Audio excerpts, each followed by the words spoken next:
The first thing they need to do is change or convert the mixed number into an improper fraction. So we're going to multiply 5 times 2 plus 1. 5 times 2 is 10 plus 1 equals 11. The denominator stays the same.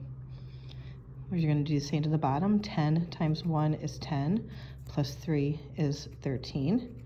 Denominator stays the same. Then we need to find a common denominator for both 5 and 10. So I look at my multiplication table and I look at both 5 and 10 and think the first number that they both have in common is 10. So that's going to be our common denominator. So 11/5 times something equals denominator 10. 13/10 times something equals common denominator 10. So now we're looking at our denominators. And I need 5 times something to equal 10, 10 times something to equal 10.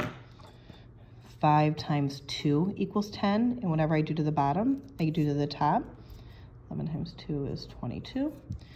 10 times 1 is 10, and whatever I do to the bottom, I do to the top. And now it's time to subtract. 22 minus 13. Well, 2 minus 3 I can't do, so I need to borrow. 12 minus 3 equals 9. 1 minus 1 is nothing, and I get 10. Now, if this final answer happened to be an improper fraction, we would need to convert it again.